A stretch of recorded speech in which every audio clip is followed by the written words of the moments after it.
नमस्कार दोस्तों, मैं आचार्य पूनम चौधरी। कैसे हैं आप सब? बहुत बहुत स्वागत है आपका मेरे और अपने इस यूट्यूब चैनल पर। आपको मेरी वीडियोस पसंद आ रही हैं, उसके लिए आपका दिल से आभार, बहुत बहुत शुक्रिया। Thank you so much. और आज हम बात करेंगे होली की, क्योंकि होली आ रही है। 8 मार्च की होली है, तो होली पर बहुत सारी तांत्रिक प्रक्रियाएं होती हैं, लेकिन याद रखिएगा कि ये तांत्रिक प्रक्रियाएं गलत काम के लिए ही नहीं होती, ये अच्छे काम के लिए भी होती है, यानी कि जिन्हें हम बोलते हैं उपाय। हमारे बहुत सारी प्रॉब्लम्स के उपाय, बहुत सारी रेमेडीज़, और कुछ लोग इन्हें गलत के लिए भी प्रयोग करते हैं, यानी कि तांत्रिक क्रिया करवाने के लिए, काला जादू करवाने के लिए, किसी को अपने वश में करवाने के लिए भी करते हैं। लेकिन ऐसा ज़रूरी नहीं है, हमें अच्छे के लिए भी करा सकते हैं। तो आज हम इस वीडियो में बात करेंगे कि जो भी हमारी प्रॉब्लम्स है, हम ऐसा क्या कर सकते हैं होली पर कि जिससे कि हमारी वो प्रॉब्लम्स ख़त्म हो जाए, हमें उन प्रॉब्लम से छुटकारा मिल जाए। क्योंकि होली आप सभी जानते हैं कि बहुत अच्छा त्यौहार है, हम सबको पसंद है, और ख़ास तौर से बच्चों को बहुत पसंद है। क्योंकि बच्चे जो पिचकारी लेते हैं, खेलते हैं, तो बच्चे, आप सभी ने देखे होंगे, आपके बच्चे, हमारे बच्चे, अगर उन्हें रोको भी तो वो होली खेलने से बिल्कुल भी नहीं मानते, बिल्कुल भी नहीं सुनते, और उस दिन आपको खेलने भी देना चाहिए। क्योंकि देखिए, बच्चे और बच्चों का ये त्यौहार है, तो बच्चे बहुत खुश होते हैं और बच्चों को देखकर हम खुश होते हैं। अब होलिका दहन जो होती है, होलिका की जो अग्नि होती है, वो बहुत पवित्र मानी जाती है। तो वो क्यों मानी जाती है? क्योंकि जैसा कि आप सभी जानते हैं, आप सभी ने सुनी है प्रहलाद की कहानी। होलिका, जो प्रहलाद की बुआ थी, वो जब होलिका की अग्नि में प्रहलाद को गोद में लेकर बैठ गई, तो होलिका तो जल गई, लेकिन जो होलिका की अग्नि है वो इतनी पवित्र होती है कि श्री हरि के भक्त प्रहलाद को बचा कर ले गई। इसीलिए होलिका की जो अग्नि है उसको इतना पवित्र माना जाता है, और उस अग्नि में किए गए कोई भी उपाय आपको 101% रिजल्ट देते हैं, क्योंकि वो अग्नि पवित्र ही इतनी होती है। इसीलिए इसको तांत्रिक प्रयोगों में भी किया जाता है, और इसको अच्छे के प्रयोग में भी किया जाता है, यानी अच्छे उपायों के लिए। तो आज हम इसी उपाय की बात करेंगे, इन्हीं की रेमेडीज़ बताएंगे कि किस चीज़ के लिए आपको कौन सी रेमेडी करनी है। क्योंकि अगर आपके घर में कोई लड़ाई झगड़ा रहता है, किसी की आपस में नहीं बनती, कलह कलेश रहता है, तो उसके लिए आपको क्या करना है?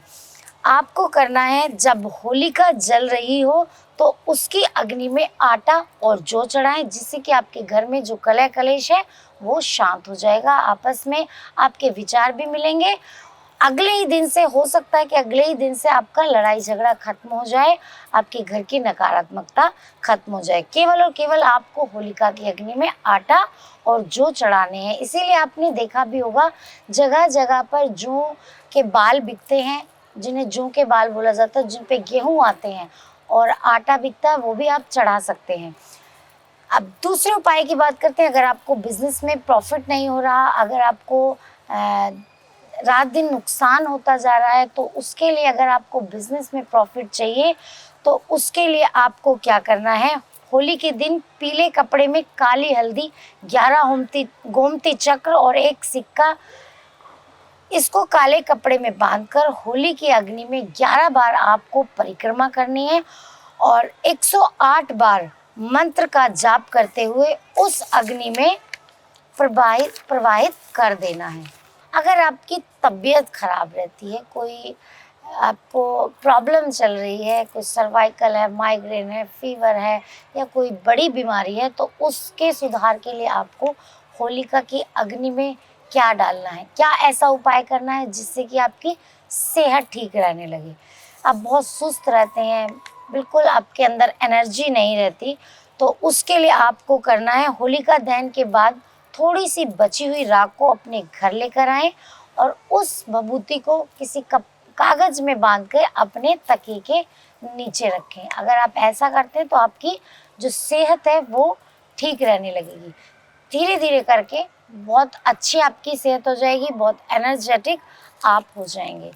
अगर आपके बहुत ज़्यादा खर्चे होते हैं, खर्चों पे कंट्रोल नहीं है, पैसा आया नहीं कि खर्च हो गया, उसके लिए भी आपको होलिका दहन में उपाय ज़रूर करना है।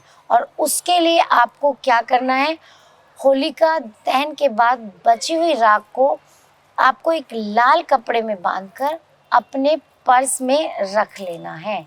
ऐसा करेंगे अगर आप, तो आपके जो खर्चे हैं वो नहीं होंगे, यानी बेफिजूल के जो खर्चे हो रहे थे वो आपके होने बंद हो जाएंगे। बहुत, क्योंकि होलिका की अग्नि जो इतनी पवित्र होती है, बहुत शक्ति है इसकी अग्नि में, इसकी राख में। इसकी राख को ना आप मामूली मत समझिएगा, बहुत जादुई असर करती है इसकी राख। अगर आपके बच्चे का पढ़ाई में मन नहीं लग रहा तो आपको क्या करना है, इसके लिए आपको उस बच्चे के हाथ से एक नारियल, पान, सुपारी का दान होलिका दहन के स्थान पर होलिका की अग्नि में करा दें, मतलब होलिका की अग्नि में आप उसे डाल दें।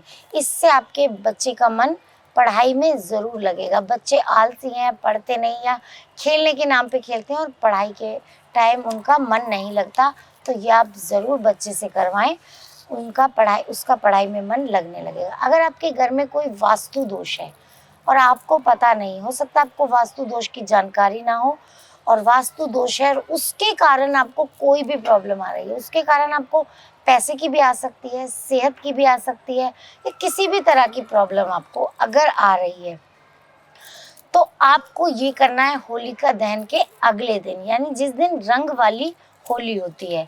सबसे पहले उठें, सच कपड़े पहने, स्नान करें, अपने इष्ट देव को गुलाल अर्पित करें और इष्ट देव का निवास स्थान ईशान कोण, यानी जो होता है, आप सभी को पता है पूजा का स्थान, वहाँ पे उनकी पूजा करें। इस उपाय को करने से आपका जो ग्रह दोष है वो दूर होगा और आपके घर में शांति और सुख सुविधा आएगी। देखिए, ये रोज़मर्रा की बात है। अगर आप वैसे भी पूजा करते हैं, लेकिन कई बार क्या होता है कि रंग वाले दिन हम सुबह, कुछ लोग, मैं तो ज़रूर नहा के ही खेलती हूँ, कुछ लोग नहाते नहीं हैं, सुबह उठे, खाया पिया और खेलने लगे। कुछ गृहिणियाँ भी ऐसी करती हैं, मेरी बहनें भी ऐसे करती हैं। अगर आप ऐसे करते हैं तो आपके घर में बरकत नहीं रहेगी बिल्कुल भी, और आपके घर में वास्तु दोष कभी नहीं जाएगा। तो एक सिंपल सा है, आपको पूजा करनी है, सुबह उठकर गुलाल लगाना है, अपने इष्ट देव की पूजा करनी है, इतना सा सिर्फ आपको करना है, आपके घर का वास्तु दोष ज़रूर खत्म होगा। तो दोस्तों, ये कुछ छोटे छोटे उपाय हैं जिनको करने में आपका बहुत कुछ ज़्यादा लगेगा भी नहीं, और हो सकता है आपको यूनिवर्स इतना कुछ देगा, होलिका की पवित्र अग्नि आपको इतना कुछ देगी कि शायद आपने अंदाज़ा भी ना लगाया हो। क्योंकि अग्नि को अगर हम वैसे भी जला के रखते हैं घर में तो कितनी पॉजिटिविटी आती है जब हम जोत जलाते हैं घर में। ये तो फिर होलिका की अग्नि है जिसको बहुत ही पवित्र माना गया है। तो अगर आप इन उपायों को करते हैं तो आपको वो हर चीज़ मिलेगी जिसके लिए आपने ये उपाय किया है। तो आप सब भी इन उपायों को करके अपनी लाइफ को अच्छा बनाइए और इसका आप पूर्ण रूप से लाभ जरूर लीजिएगा। तो मिलती हूँ आपसे अगली वीडियो में, तब तक के लिए नमस्कार।